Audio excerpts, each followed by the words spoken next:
Oh, hello, welcome. I'm Catfish Franklin, and this here is Catfish Corner. And today's story is called Old News, featuring Stacko Lee, Episode 6, The Substitute Mother. The Substitute Mother. But before I get to that, I would like to thank you for stopping by here on YouTube, and I would like to thank my members over there on Patreon. Great group of people over there. Keep me going. If you feel like supporting me, there's links in the description to check that out. I encourage you to check it out. Now then, the substitute mother. This is one, man, I've been waiting to get to this one for a while. This here is just really a golden nugget that is amazing.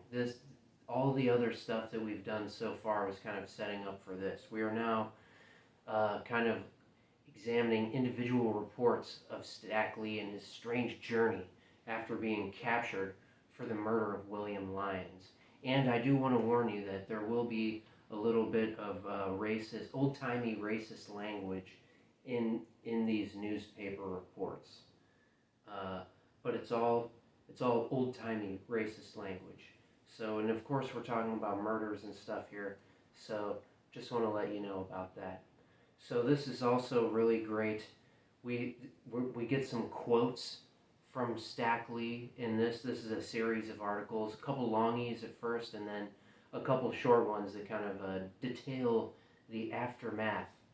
And this is just such a bizarre incident, and it doesn't get real weird until the second article. So I don't want this thing to take forever, so I'm going to stop talking, and I'm not really probably going to add too much in here, but we'll just see what happens. So we're going to start off with February 17th, 1896, the St. Louis Post-Dispatch. So this is just the February after the December of the murder of William Lyons.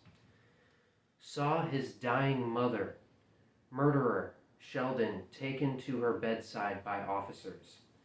Lee Sheldon, alias Stack Lee, colored, who is confined in jail charged with murder, was taken to the bedside of his dying mother Sunday afternoon by two deputy sheriffs.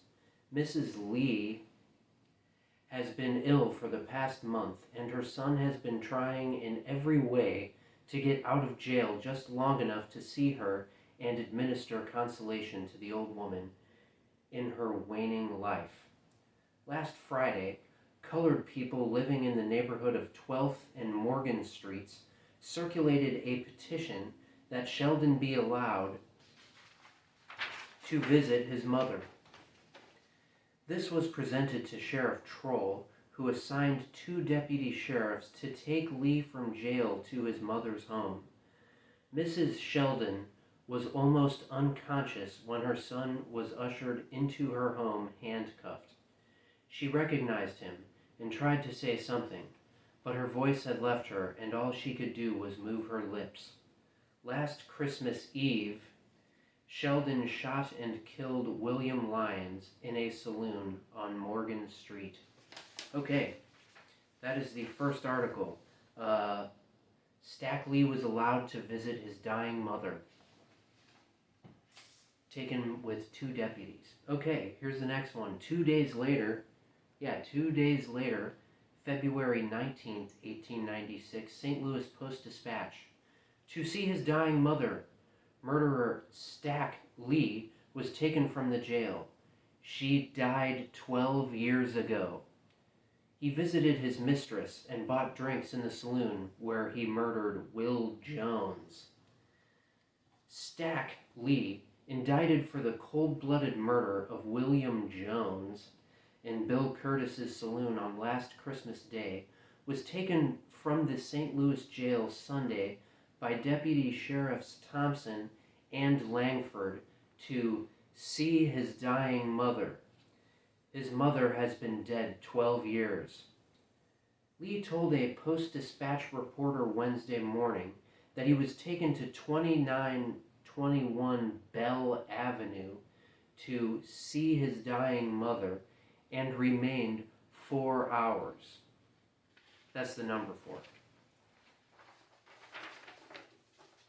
Deputy Thompson told the reporter that Lee was taken direct to 921 North 12th Street to see his dying mother and remained from jail about 2 hours. Lee says that he was taken direct to the house on Bell Avenue and straight back to jail, not stopping to talk on the way. Thompson says that the prisoner was taken to the White Lion Saloon on 11th Street near Lucas Avenue before being returned to jail because Lee's father works at the White Lion and Lee wanted to see him. Stack Lee's correct name is Lee Shelton.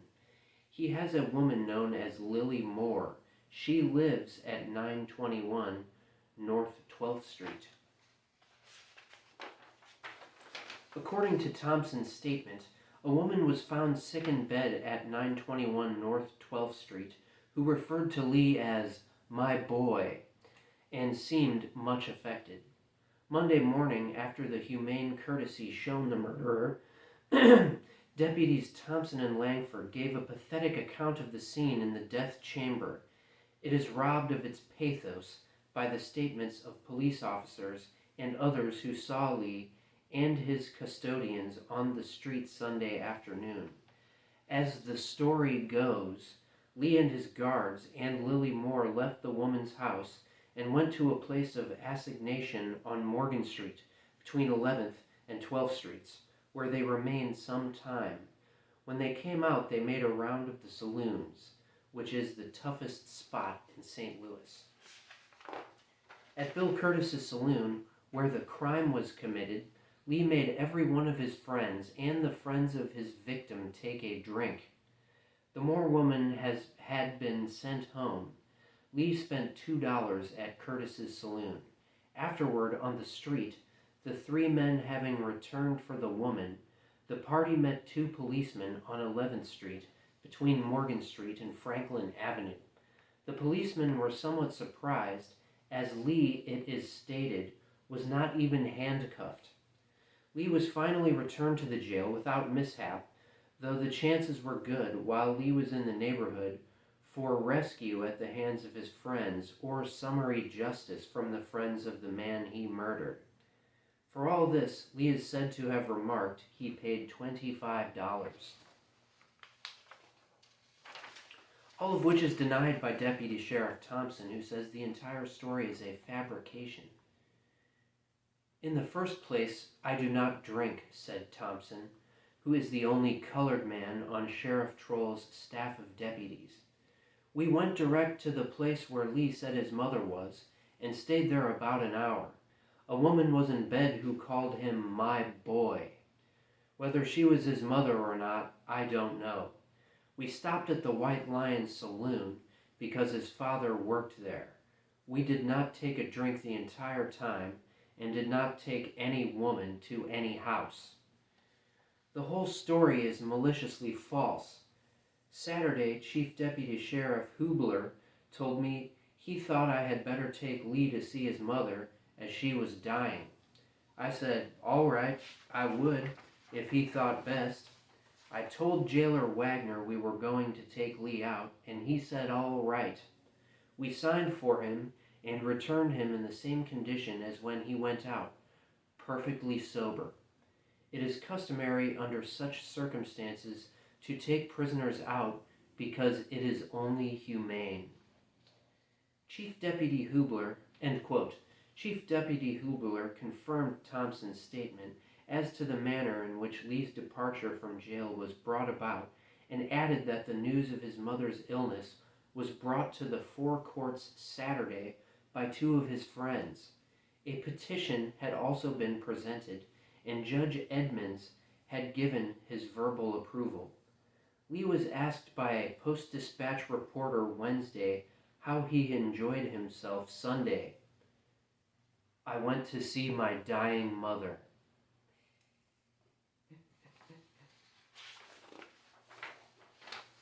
Question: where did you go to see her? To 2921 Bell Avenue. Question: how long did you remain, and what did she say to you? Answer: We stayed about 4 hours. She was too sick to talk to me much. Question: what is the matter with her? Answer: just worrying over this trouble of mine. I never took no drink and never stopped in no saloon. We came right back to jail. Some of my friends saw me on the street, but I never talked to them. Sheriff Troll was asked by a Post-Dispatch reporter Wednesday if he was going to investigate. I will if there is anything in it, replied Captain Troll. On top of the Stack Lee affair, a story is being told about the 4 courts that Deputy Sheriff Will Troll on Sunday afternoon signed for Ross Lockman, sentenced to 2 years for grand larceny, and took him from the jail to the top floor of the 4 courts, where 2 girls were awaiting them. To this story, Will Troll replied Wednesday. On Sunday, a young lady came to me and said she was Lockman's sister. He was going to the pen, and she wanted to see him. I got a pass from Jailer Wagner and took her in. That was all there was to it. Judge Edmonds stated to the reporter that he did not know of Lee's removal. About a week ago, he told Chief Deputy Hubler, with reference to another case, that the prisoner was in the custody of the sheriff and out of the court's jurisdiction, and that if the sheriff would place the prisoner under strong guard and safely return him to jail, there would be no objection to his temporary removal. Okay, that one was a mouthful, but we got some good quotes from that one out of Stack Lee himself, and we actually have these people talking to a reporter, so that some of this is backed up at least by a witness. Very interesting. His mother was dead, but they don't really... Stack Lee makes like his mother was alive. Very bizarre. Very bizarre. Okay. Now we're going to go on here to kind of just the fallout from this, okay? So I'm just going to try to go through this pretty quickly, but we've got maybe 3-4 more here, but these are shorter. So this is February 29th, 1896, St. Louis Post-Dispatch. Stack Lee's outing. It will probably cost George Thompson his job. Deputy Sheriff George Thompson, colored, is on the verge of giving up the official ghost. He has already confided to one of his fellow deputies that his neck is doomed, although he is still at work. Sheriff Troll and Judge Edmonds held a conference Friday afternoon and decided to lay the case before the grand jury, which will meet for the March term next Monday. The deputy will probably be charged with malfeasance in office. About 2 weeks ago, Thompson took Stack Lee, colored, charged with murder, from the city jail at the request of an unknown colored woman, and accompanied him to various parts of the city. It is said that Lee was allowed to remain alone with the woman for an hour, and afterwards celebrated his brief period of liberty by getting drunk. The facts leaked out a few days later and created such a stir that Sheriff Troll felt it incumbent upon him to investigate. Okay, that's February 29th. George Thompson, our buddy George Thompson, the only black man amongst the sheriff deputies, is kind of in hot water here, it sounds like. And no mention about Langford, the other man who took Lee out with Thompson, apparently under orders and according to regulation. Okay, next we have March 1st, 1896, St. Louis Post-Dispatch. Thompson is safe. Stack Lee's official friend will get off with a reprimand. For the past 2 days, Deputy Sheriff George Thompson has been seeking sympathy from all his 4 courts friends on the score that he was about to lose his job. Thompson had good reason to be apprehensive. During Thursday and Friday, an investigation was underway into his conduct and that of Deputy Langford in taking murderer Stack Lee to see his dying mother, who had been dead 12 years. Langford hasn't been worrying much, being of a more phlegmatic temperament than his darker colleague. Both may now rest secure as their jobs are all right, but there is a tongue lashing in store for each of them from Sheriff Troll, all of which is due to Judge Henry L. Edmonds tempering justice with mercy. Judge Edmonds had thought of laying the matter before the grand jury. He directed Sheriff Troll to look into Lee's sojourn in the Badlands with Lizzie Woods with that end in view. When Judge Edmonds learned, however, that Lee had been taken from jail in a regular manner with the consent of Chief Deputy Hubler, who had been deceived by Lee's designing friends, he decided that the matter was not one for grand jury intervention. He accordingly directed Sheriff Troll to administer a severe rebuke and warning to both men, and Sheriff Troll let it go at that.